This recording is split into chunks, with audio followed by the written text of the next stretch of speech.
All right, we are recording and have another piece of real science news here, this time from NASA. And yeah, as it says right there, reinventing the clock, NASA's new tech for space timekeeping. And I just realized it's a little amusing how we've actually got, it should take 5 minutes to read. So the gist of this press release is that NASA has 3 teams at Goddard Space Flight, the Goddard Space Flight Center, working on ways to address issues of keeping accurate, precise time between various spacecraft. And I'm trying to remember, and we'll be going through them, but it tells us what's here. One, figuring out a way to synchronize that. What it describes, I understand what they're saying. I'm not sure how practical that is, but we'll go through that. How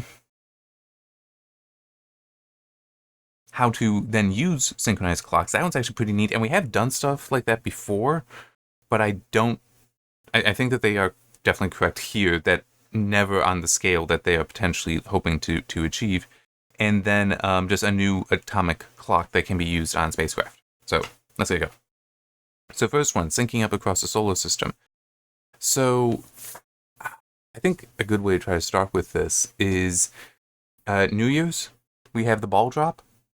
The reason why that's actually done, the historical reason why a town would have a ball drop, is so that when the ball hits the base and something everyone can watch, that's midnight. So everyone in that town then can synchronize their clocks, whether that's a business, that like a bank having a clock on the outside, although it might be a bank putting on the ball drop. But other businesses can synchronize it to that. Also, your own watches and such can do that. Obviously, that's not something relevant today because we have all these internet-connected devices. So, your phone is just phoning in to a system of servers that tell it exactly what the time is, and it is able to make certain corrections. Your computers do the same. This is actually a smartwatch, so it gets it from the phone. Your television, this is, by the way, my television is not smart, but there is actually still a signal with the correct time being sent out over the airwaves that it picks up. I've also got a clock there that is actually, it doesn't, it's funny, that one actually goes off, it ends up running slow, but it still knows to correct the hour at least. So if I went somewhere else, it would correct the hour. It doesn't correct the minute, which is annoying, but still. We basically, all the clocks around us, there's a good chance, unless they are very basic battery operated ones, but even then, some of those can connect to the same kind of thing as that clock, and will update itself. We're surrounded by clocks that are doing this. In space, that's not really a thing. We don't have as easy a way to synchronize. And I think it mentions somewhere the GPS system is basically just a very advanced array of clocks that are broadcasting out a time signal, and by knowing what time you're recording from one satellite versus another, that's how you are triangulating your position, or using more than triangulation. Triangulation at a minimum. And it's actually funny, I once heard a story, I'm not sure how true this is, because at least part of the GPS system is managed by the military. Apparently there was one general who was like, what's with all this math? And I don't know how accurate this story is. It is what I remember, I think it was shared in high school. One general was like, what's with all this math here? Oh, well, that's relativity, sir. We have to, account for the differences in gravity and speed so that it's broadcasting right. No, we don't. Get rid of all that. So he turned that off and destroyed the accuracy, but then they turned it back on later. But so it's GPS itself is also a massive clock synchronization system, but that only is helpful when on Earth. Maybe the moon. In fact, I think, and this link right here. Oh yeah, this is where it actually does talk about GPS. If you click on this link here, it is actually from a year ago, I want to say, from 2023, and it is talking about, can we use GPS on the moon, or can we put GPS down on the moon for positioning yourself? But that doesn't help if you have a spacecraft that, say, is going between Earth and Mars. So what they're talking about here in this synchronizing up across the solar system is some neat quantum mechanics, where basically you produce a photon that will decay down into 2 photons. Now these 2 photons are entangled. Okay, quantum entanglement, really fun stuff. And the idea is you can have these 2 photons then be detected by individual detectors, like one local, one on the spacecraft. And you can then use, I'm trying to actually remember where it says, I think it's in this one. Yeah, this is where it's actually talking about the quantum mechanics itself. Two detectors will each analyze when the new photon appears, and the device will apply mathematical functions to determine the offset in time between the two photons, thus synchronizing the clocks. So it would be, two photons go out that way. Once they're both collected, you can do some stuff to figure out exactly where. The thing I'm not really liking about this, though, is I'm not sure how practical it is. I mean, okay, on that optical table, which, by the way, just to, because I've worked with some of these, have them at my college. That thing is heavy, and it's also the pillar that you can see it resting on there. That's actually pneumatic. There's an airbag on there, so it can be isolated from vibrations such as cars going by outside. Yeah, real neat stuff. Anyhow, it's very different working on an optical table like that and having to potentially send that photon, one of those photons, from, say, Earth orbit to Mars. So I'm really unsure how this is necessarily going to be working. I mean, I guess you'd have to be broadcasting a whole bunch of photons, because what's the chance that, you send the one photon and it's going to go exactly where you need it to be? Because it's also, you're talking about a great distance, one photon, great distance, that has to get picked up by the detector that can pick up single photons. Those do exist, by the way. There are single photon detectors. I'm not sure you're going to get that aim correct, because what if the spacecraft out there has shifted a little bit because its clock is a little bit off, so its position is a little bit off. You now missed, and you're not able to sync. So I'm not sure exactly how practical this is.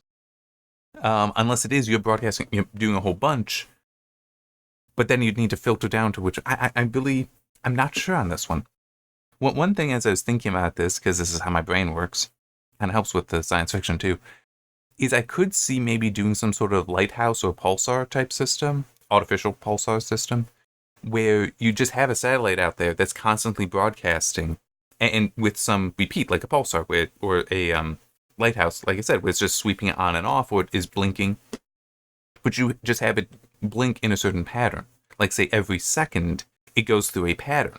So if you look at it, you pick up where in the pattern you are, you know where you're supposed to be then, or you may need to do some accounting, but you know what time within the second you should be at. Because, and I do think this is reasonable, you're probably not, especially if you're constantly monitoring that, you're probably not going to go off for more than a second for a spacecraft. And it might actually be lowered down. But yeah, it still is. I'm not sure how viable this is. It's neat. Don't get me wrong, quantum entanglement for this stuff makes sense. It's really neat. The scales involved, I'm not quite sure about. But I should also acknowledge this, that we have done beaming lasers between satellites before with tremendous precision. I think Starlink is actually using that for some internet data transfer between them. But before that, we had, I believe it was called Grace. I can't remember what it stood for. But it was twin satellites that just bounced a laser back and forth between each other to very, very, very precisely measure their positions. The reason why? These things just went around the Earth and would monitor their positions, because in theory, the position of the two satellites should only change if the gravity changed. It was mapping the gravity of the Earth doing this. I don't remember how long it went. I think it's since failed. I think it's been decommissioned since then. But still, that's actually how they build a gravity map. And then there's also, they're working on LISA, the Laser Interferometer Space Antenna. I do remember that acronym, which is, again, going to be aiming lasers at each other for interferometry purposes. Basically, if you know what LIGO is, the Laser Interferometry Gravitational Observatory, I think I have that right. I may have gotten one of the words wrong. It's basically that, but in orbit and a lot bigger. Really neat. So the idea of sending lasers like that makes sense. This, I guess if it were continuous, it would make sense. But that's a lot. And it's also, you'd have to potentially set that up for every single space. Yeah, I'm not convinced with this one. But that's me. And hey, they know what they're doing better than I do. I'm a science fiction writer, amongst other things. They would be a lot more experienced with this stuff. Anyway. So what is this one? This next one, which is, it's just talking about how we can possibly take advantage of this synchronization. And is this what it talks about? No, I'm not seeing it there. That you do want to get precision down to, it talks about billionths of a second, which would be nanosecond. Now, the reason why is something like this, what it's showing right here, and does you mentioned there as well, that by synchronizing things such as telescopes, you can then combine the data that they have to emulate a massive telescope. So the Event Horizon Telescope, as I recall, because of the combination that was used of telescopes, it effectively it could be treated as a virtual telescope the size of the Earth. Now, obviously, adding in more telescopes would make it better. It's not like, oh, well, we got that, now we need to go. No. You would still want to try to synchronize more in there. Well, get more telescopes in there, but only by synchronizing the collection of data from all the different telescopes was this possible. So if you wanted to go bigger, and I could potentially see somebody theorizing having multiple telescopes, whether they be radio, which I'm pretty sure this was. I'll get to that. If I remember, synchronizing a whole bunch of radio telescopes. I could see somebody building up an array of them that just like orbit the sun, and you do keep them so synchronized that you have a massive, potentially Earth scale or larger radio telescope that you can just target anywhere. But yeah, the thing I wanted to mention, and I'm a little surprised they don't mention here, we do have things like the VLT Very Large Telescope. There is actually just an array of radio telescopes that they are designed, they are all synchronized together like that, but they are also like hardline connected, I want to say, to be a massive radio telescope. So, no, it got beaten. Arecibo, which unfortunately has collapsed, was at one point the world's largest radio telescope, and for a single dish, it was. I think somebody's made a larger one. I don't quite remember.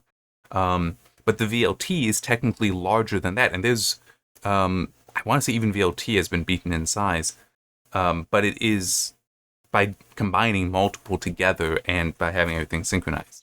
So yeah, they're basically talking about, and even mentions what the technology is here, very long baseline interferometry. Because yes, interferometers are key for this, and they are also pretty neat technology. Look into that stuff. Lots of neat stuff. And actually, I don't remember which observations he did with it, but Hubble actually set up an interferometer on the Mount Wilson Observatory. I hope I'm remembering all the details correctly, but he set one up there for some of the observations that were critical, that came from there, and it's like to help change our understanding of the universe. So yeah, interferometry has been used for quite a long time and has been very influential. And going forward with it, you want to have synchronized clocks. All right, and then we've got this, an optical atomic clock built for space travel. So this is, basically sums it up right in here. And maybe also paragraph before. But basically, they want to build an atomic clock based on strontium. I'm not sure I'll get to that. But based on strontium, which will work at optical frequencies, which are, in the grand scheme of the spectrum, not that high frequency. But previously, we were working for atomic clocks, you would typically see microwaves being used. And it mentions that right here. In fact, it talks about how we do currently have atomic clocks in various satellites, in various spacecraft, but they're working on microwave frequencies. So that, I'm trying to think, do I remember what? Well, microwaves can be measured in centimeters, whereas visible, you're down into nanometers, so that's far, far greater precision. But yeah, so they're working on that, so you get that, it might even be in here that talks about the billionths of a second for precision, I should say, not necessarily accuracy, but precision. So yeah, that's really neat. What was it that I got distracted? Oh yeah, that's what, the second is defined as the number of cycles for an electron going between two positions in a cesium atom, as I recall. So this is just, that might be microwaves, I don't quite remember. But this would be basically replicating something like that, but for strontium, and having it be invisible light, so you have that greater precision. It might also, I would not be surprised if it also allowed you to make it smaller, because, if you're working with longer wavelengths, you do need longer devices. So visible light, smaller wavelengths on the nanometers, so it might also be a little easier to work with, at least more compactly. That's really what I meant. It's also, a lot smaller, so it might be harder to work with. So yeah, we'll see. It will be interesting. to see what comes to this. And this is definitely a thing I could see being built. This is something that's basically we're taking something we've already done and cranking it up to not even 11. This is going to 12. I mean, the image here of the black hole, that's like 11. And imagine what I was talking about. If you could have an array that was larger, effectively larger than the Earth, and you take that image again, you might have much higher resolution. Or taking images of other things as well. I mean, it could be really, really neat. And in theory, you should also be able to synchronize. I mean, that's a radio telescope. You could also go into microwaves. You could also go into visible light. Well, infrared first and then visible light. I mean, you could really do some amazing things by synchronizing that. So synchronizing is very valuable. I think I'd want to know more about this. And unfortunately, like the only link out is for an older concept, is for something older. So yeah, I just, what they describe here is neat. I just don't know how practical it is. But yeah, no, seeing this, so it was making me think, because that is one thing I forgot. That is something I need to address in my science fiction, because I've been talking about space stations recently. Space station would need to have an atomic clock on there that would actually be broadcasting to make sure it's synchronizing things. And also the DeepCom system that I described in another video would similarly, it would need actually to be broadcasting accurate time for everyone. But at the same time, though, I think it would not be as important as what they're talking about, because they're talking about doing scientific measurements and probably, like a lot of robotic spacecraft where you need precision so you know exactly where it is at all times, versus a human pilot that, can basically just set a direction and go. I mean, and it's not like you need to be dead reckoning in space either. There are going to be points that you can use to measure from if you are a good pilot, so I could see it being a little looser there. You don't need it down. You might only need it down to the second instead of the nanosecond that they're talking about here. So for my science fiction, probably get away with that. But yeah, it is still, this is valid, but it is for what I'm doing. I need to think about how to adapt that in the future for my science fiction, but I might not need to go to this precision.